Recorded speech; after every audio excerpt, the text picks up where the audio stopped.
Good morning and welcome back to the Livingston Parish News Morning Show. My name is McHugh David, publisher and editor of the news. Appreciate you guys joining us this morning. If you're watching us live, thank you for that. And if you are watching us elsewhere, we appreciate that as well. Of course, Facebook keeps these videos live and up on our Facebook page. You can go check them out at your leisure. We also post them online, www.livingstonparishnewscom.com/podcast. You can check them out there whenever you want to. And of course, there's audio and video versions. Hope you all enjoyed my Chris Collinsworth slide into the booth today. This will be it for our morning shows from home. This is the last day. I will be broadcasting from my little corner of the house. Be moving back into my studio for Monday. It'll be June 1st. Also, as we've discussed, there will be a new format. It'll be a more interactive format. So we're going to be trying something a little different. It'll still be the same information. We're still going to run through the same headlines and things of that nature. However, y'all will find out Monday. It'll be a little different. It's going to be fun. I do hope you enjoy it. I hope you're excited about it, as excited about it as I am. So let's jump into it real quick today. Well, it probably won't be quick. Yesterday was a busy day.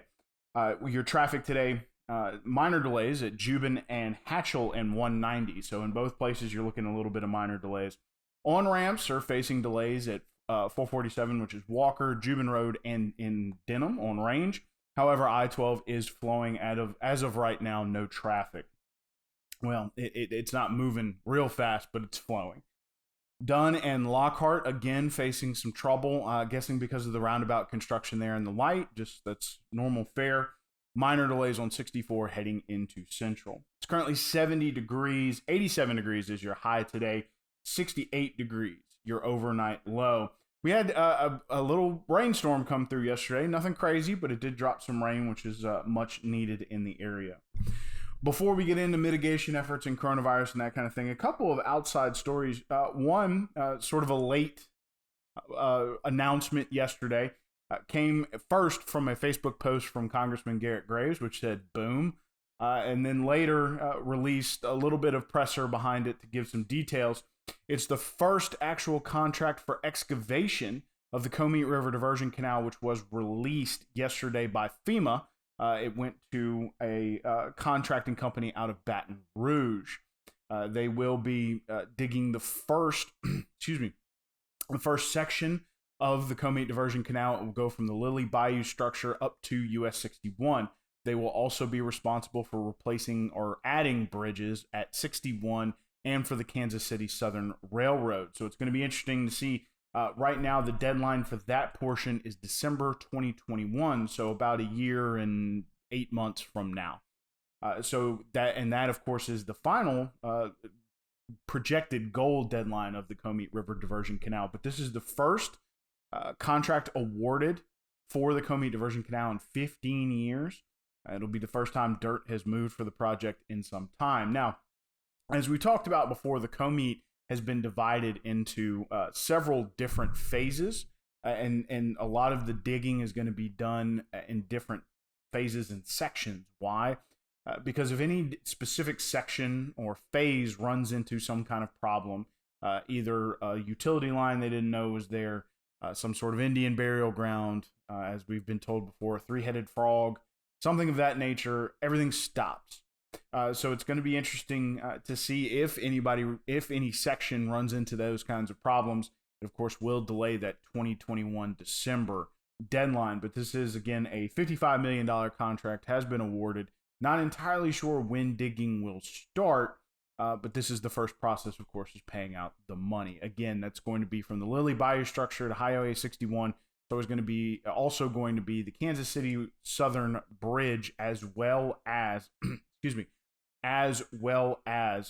the Highway 61 bridge. So they will be responsible for both projects. Yesterday, State Trooper George Baker received, his farewell, his send-off. We posted a live video on our Facebook if you'd like to go check it out, of his, the celebration of his life that began in the morning and ran until about 12:30. It was a live video shared by the Louisiana State Police, so you can go check that out. Mr. David Gray caught up with the procession in Albany. There are some photos online. He also got to catch up with some local members of the community. that he was just one of the nicest men you'd ever meet. Of course, he's also a former serviceman from the Marines, and he also donated his organs after death. So again, a man that was dedicated to service. He will be missed. We discussed it before. Mr. Baker and his partner, they were both state troopers, were removing a traffic slowing implement, and a Hammond police unit struck them. His partner survived. Mr. Trooper Baker did not. So farewell to you, sir. Getting into your coronavirus news for the day. First, we want to talk about these mitigation efforts. Wash your hands for 20 seconds or more with soap and water. Disinfect common surfaces at home and at the office. Wear a mask in public if at all possible. Control your cough with an elbow or a tissue. That includes sneezing as well. Don't touch your face. 6 feet or more of distance between yourself and others. 10 or less to a gathering, preferably less. Stay home to work if at all possible, and stay home if you're sick, and contact your doctor via telehealth. There's currently 38,802 cases of the novel coronavirus reported, 2,635 deaths, 28,700 recoveries, 355,000 tests. Looks like we're going to make that 200,000 tests in May deadline just by the skin of our teeth. 761 hospitalized on 100 ventilators. In Livingston Parish, 408 cases, 27 deaths on 5,800 tests. Excuse me. The governor will not make an announcement until Monday. That's what he said Wednesday, and that's probably what he's going to say today. He is pleased with the progress the state has made. Of course, the cases continue to rise, but a lot of that is simply because people are asymptomatic or not very symptomatic, but we're raising those tests. So in terms of a test to positive ratio, that is declining. So that's a good sign. And of course, hospitalizations have continued to drop. We broke that 800 marker for the first time since March a couple of days ago. So it's been a good trend. We're trending well, looking to head into phase 2. He'll make that announcement, which would be the phase 2 announcement, on Monday at his press conference, but there would be a week. So phase 2 would start that Friday, much like phase 1 did. Trying to get a little more clarification on what's going to change heading into phase 2. There's a lot of confusion between the stay-at-home order and phase 1. Probably going to try to figure out a better way to move into phase 2. Now, talking about something that happened in the House today, or yesterday, excuse me. We talked yesterday about how the governor was not necessarily not real keen. It's not that he doesn't want to help business, but he believes that creating some sort of grant fund for small business out of the federal coronavirus money that has been sent to Louisiana is a little premature. He's not sure if more money is coming out for businesses. He's not sure if they're going to change at the federal level how flexible governments can be with that information or with that funding. However, the House voted through a $300 million coronavirus fund at the legislature. So, of course, that still has to go to the Senate, and it would still have to go to the governor's desk. But again, the governor is not real keen on it, so they're going to have a sales job to do to get the governor to sign that, unless, of course, it passes with a veto-proof vote. And then, of course, he has no choice but to sign it.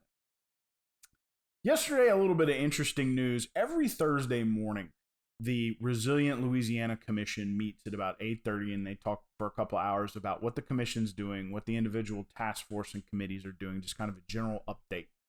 And one of the things that was discussed yesterday was Leading Louisiana, which is a coalition between Senate President Paige Cortez and Speaker of the House Representative Clay Schexnayder, who also happens to represent a large geographical portion of Livingston Parish, most areas south of I-12.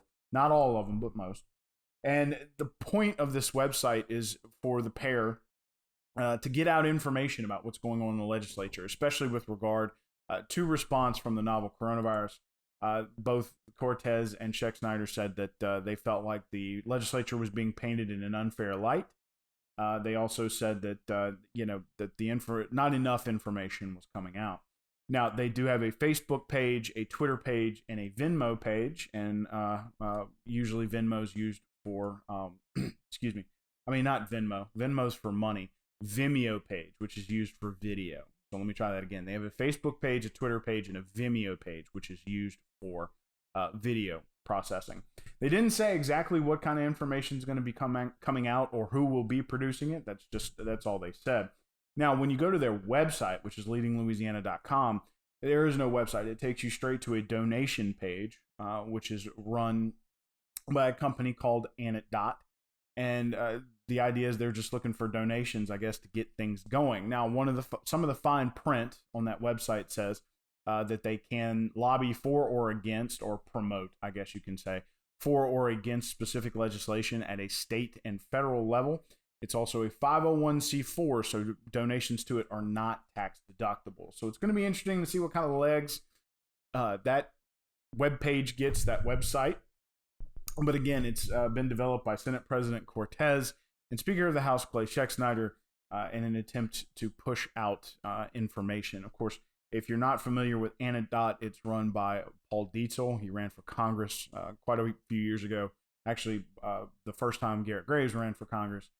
He is, of course, the grandson of the LSU football coach, Paul Dietzel. So that's where Anecdot comes from. They try to, it's an app that tries to help companies and communities raise money.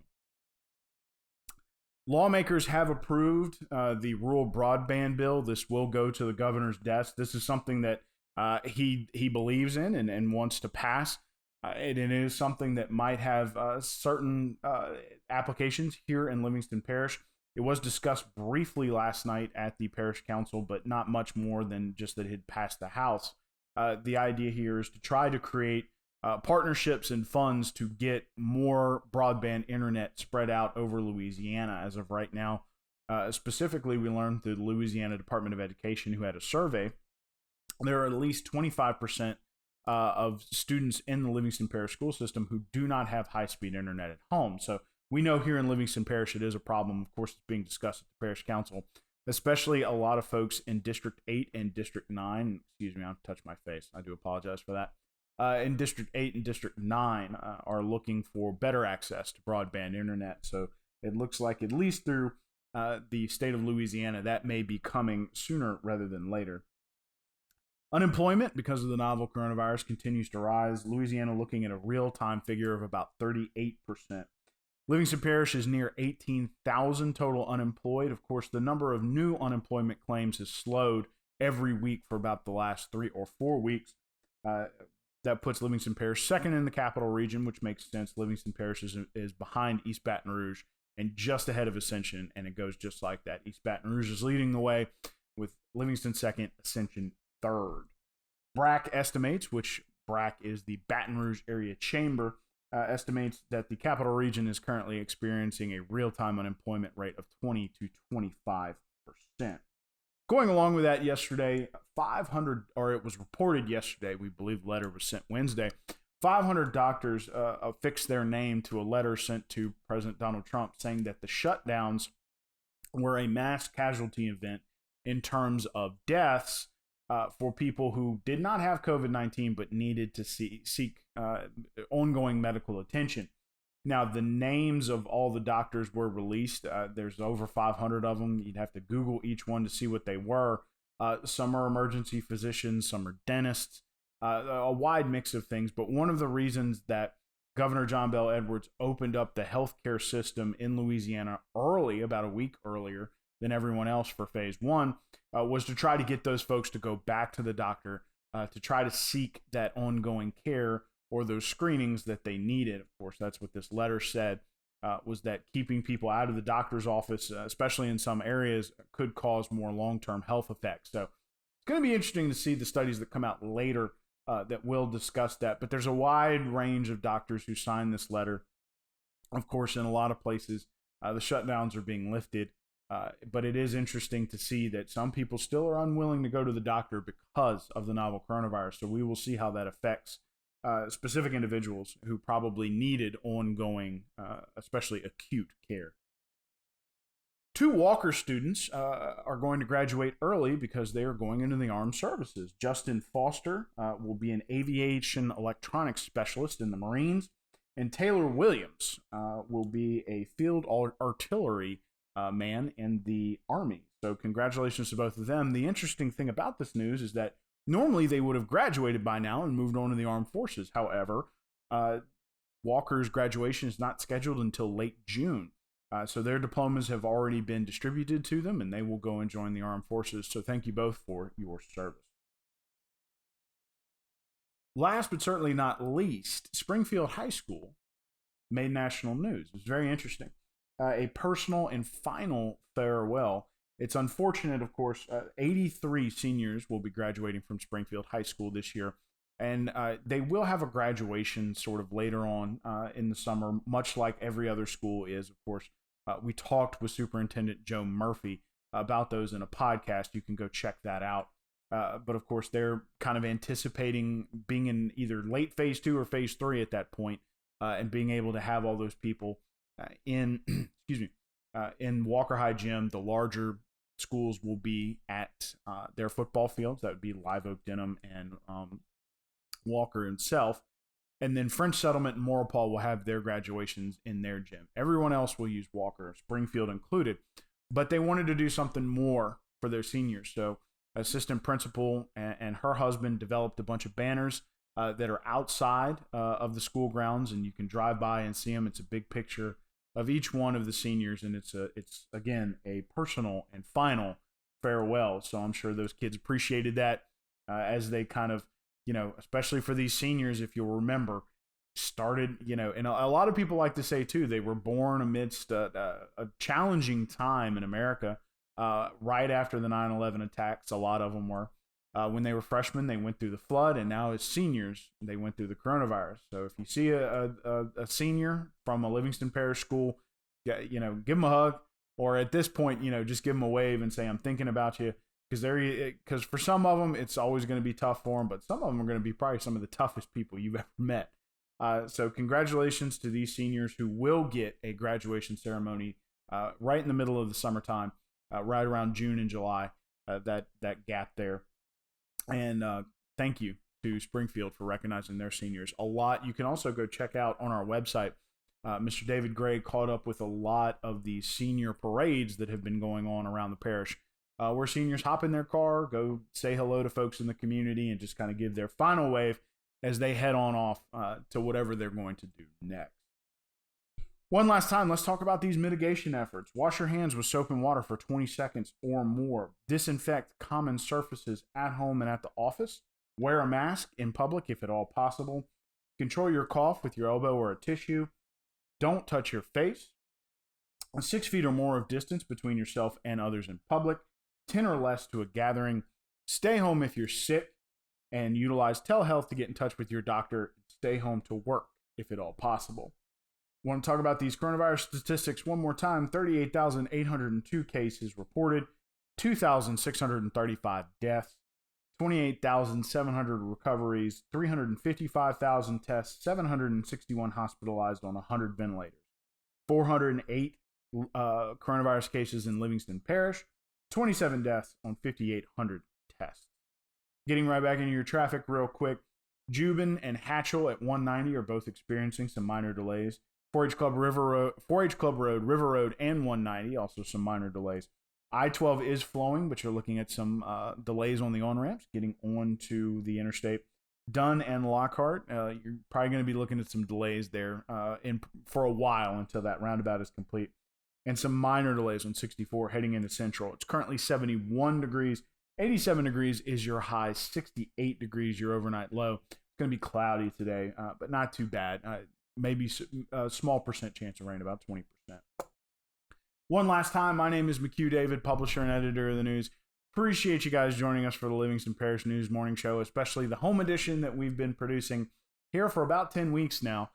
We will, as mentioned, I will be moving back to the studio at the Livingston Parish News. We're going to be changing up the format a little bit. We hope you enjoy it. We're going to be getting a little more interactive. You'll find out a little bit more about it on Monday. Want to remind folks that we are on Facebook, Twitter, LinkedIn, Instagram, and YouTube. We are once a week in print on Thursdays. You can check that out at $7 a month to get that in your mailbox. We're also online, www.livingstonparishnews.com. Again, appreciate you guys sticking with us as we've done our production here from my little corner of the house. And we will see you Monday. Hope you have a great weekend with that new format.